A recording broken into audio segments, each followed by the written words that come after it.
Bismillahirrahmanirrahim. Assalamualaikum warahmatullahi wabarakatuh. Halo semuanya, apa kabar hari ini? Semoga semuanya selalu sehat-sehat ya.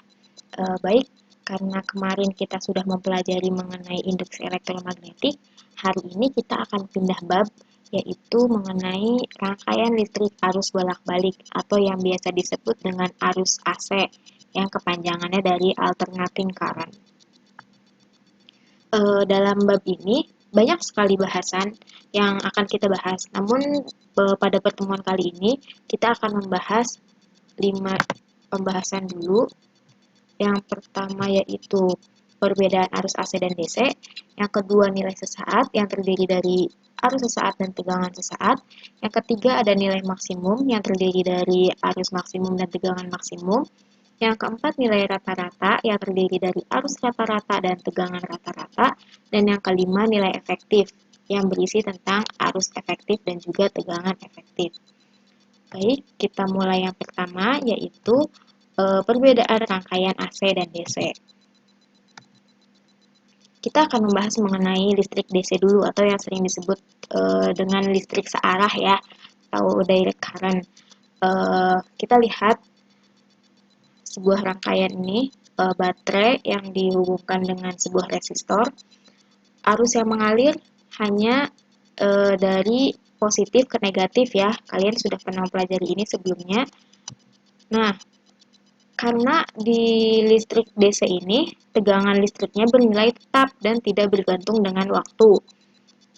Karena tegangan listrik yang tetap ini, sehingga menghasilkan arus listrik yang bernilai tetap juga dan tidak bergantung dengan waktu. Atau arus listrik yang mengalir dalam satu arah. Kita bisa lihat ini cuma ada satu arah dari positif ke negatif. Dan membentuk sebuah grafik seperti ini ya. Hanya lurus dari grafik arus terhadap waktunya lurus. Selanjutnya mengenai listrik AC atau alternating current. Tegangan listrik selalu berubah dengan periode waktu tertentu, bisa bernilai positif atau negatif pada selang waktu tertentu. Jadi, pada selang waktu pertama, misalkan tegangannya positif, lalu bisa berubah jadi negatif, berubah lagi jadi positif. Tegangan yang bolak-balik dari positif, negatif disebut dengan tegangan bolak-balik, atau yang disebut sebagai AC. Nah, tegangan bolak-balik ini berpengaruh pada arus yang mengalir pada rangkaian. Arus listrik yang positif disebut sebagai arus maju, sedangkan arus listrik negatif disebut arus mundur. Kita lihat pada sebuah gambar rangkaian yang diberi sumber AC. AC itu bisa dari stop kontak kita ya, yang tersambung dari PLN. Kita lihat arusnya. Ada dua arus yang mengalir. Yang panah biru ini itu namanya arus listrik positif karena dia bergerak dari searah jarum jam atau dari sini ke sini. Terus yang panah merah ini disebut dengan arus mundur atau arus negatif karena dia bergerak berbalik dengan arah jarum jam. Dari rangkaian ini, kita mendapatkan grafik yang sinusoidal. Karena arus yang mengalir itu ada yang positif, ada juga yang negatif, sehingga membentuk sebuah grafik sinusoidal. Baik ya, jadi perbedaan listrik AC dan juga DC itu tergantung dari waktunya gitu. Selanjutnya pada bahasan yang kedua kita akan bahas mengenai nilai sesaat yang berisi tentang arus sesaat dan juga tegangan sesaat. Nilai sesaat adalah nilai yang terukur pada saat waktu tertentu. Jadi hanya pada selang waktu tertentu nilai sesaat yang terukur itu berapa gitu. Yang pertama kita akan membahas arus sesaat. Arus sesaat adalah arus yang terjadi pada saat waktu tertentu pada sebuah rangkaian listrik. Rangkaiannya AC ya, ingat. Nah, perumusannya yaitu I kecil. Kita menggunakan I kecil sebagai arus sesaat. I kecil sama dengan IM dikali sin omega T. Lalu yang kedua, tegangan sesaat. Tegangan sesaat adalah tegangan yang terjadi pada saat waktu tertentu pada sebuah rangkaian listrik. Rangkaiannya tentu AC ya, karena sekarang kita membahas bab mengenai listrik AC. Perumusannya yaitu menggunakan V kecil. V sama dengan Vm sin omega T. Vm atau AM ini disebut dengan arus maksimum ya, arus maksimum dan juga tegangan maksimum. Keterangannya, I kecil itu sebagai arus sesaat, satuannya ampere. Im sama dengan arus maksimum, satuannya sama ampere juga. Kalau V kecil itu tegangan sesaat, satuannya volt. Vm itu tegangan maksimum, satuannya juga volt.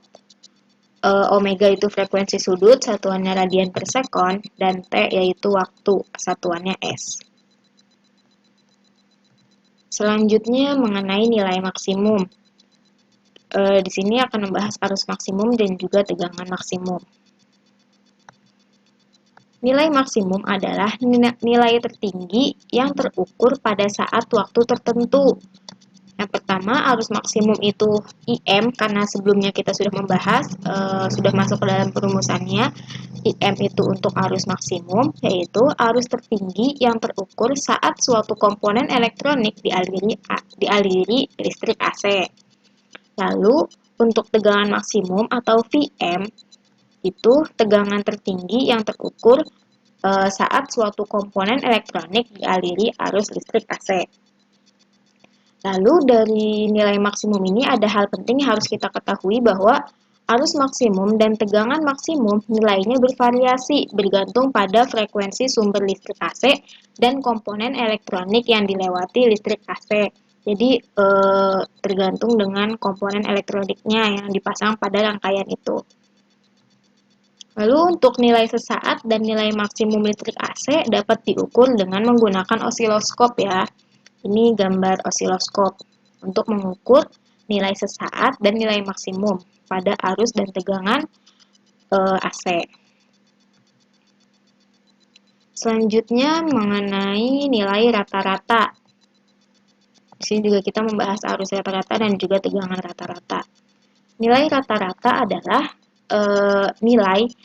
Nilai rata-rata dari arus atau tegangan listrik AC merupakan nilai dari arus atau tegangan listrik AC yang setara dengan nilai dari arus dan tegangan listrik DC dalam waktu yang sama. Jadi setara dengan nilai arus dan tegangan listrik DC ya. Pertama, arus rata-rata. Sebenarnya di sini ada penurunan rumusnya yang cukup panjang, cuman di sini Ibu skip karena takut kaliannya jenuh, karena itu mengenai perumusan matematikanya. Akhirnya arus rata-rata itu mendapatkan perumusannya ini, IR sama dengan 2IM per Pi. IR itu arus rata-rata, 2 dikali IM. IM masih sama kayak tadi, arus maksimum dibagi Pi. Lalu yang kedua, tegangan rata-rata, penurunan rumusnya juga sama panjangnya dengan arus rata-rata, namun hasil perumusannya VR sama dengan 2Vm per Pi. VR yaitu tegangan rata-rata sama dengan 2 dikali Vm atau tegangan maksimum dibagi Pi. Selanjutnya yaitu nilai efektif. Ada arus efektif dan juga tegangan efektif. Nah, nilai efektif adalah nilai dari listrik AC yang setara dengan nilai listrik DC dalam tegangan dan arus dalam menghasilkan efek panas yang sama dengan efek panas listrik DC saat melalui suatu resistor dalam waktu yang sama. Nah, perumusan untuk nilai efektif ini juga diturunkan dari nilai rata-rata karena itu terlalu panjang, jadi Ibu skip. Inti perumusan akhirnya yaitu IF sama dengan IM dibagi akar 2. IF untuk arus efektif sama dengan IM. IM itu masih arus maksimum ya, dibagi akar 2. Lalu selanjutnya tegangan efektif yaitu VF sama dengan VM per akar 2. V-nya tegangan efektif sama dengan VM-nya tegangan maksimum dibagi akar 2. Atau kalau kalian dapat soal yang menggunakan RMS, itu sama juga dengan nilai efektif. Nah, nilai efektif pada arus AC atau tegangan AC dapat diukur dengan menggunakan ampere meter AC atau voltmeter AC. Beda dengan nilai sesaat dan juga nilai maksimum. Kalau nilai sesaat dan nilai maksimum itu kita mengukurnya menggunakan osiloskop ya, osiloskop. Namun nilai efektif ini kita mengukurnya menggunakan ampere meter AC untuk mengukur arus dan menggunakan voltmeter AC untuk mengukur tegangan. Baik, cukup sekian yang bisa Ibu sampaikan. Kurang lebihnya mohon maaf. Wassalamualaikum warahmatullahi wabarakatuh.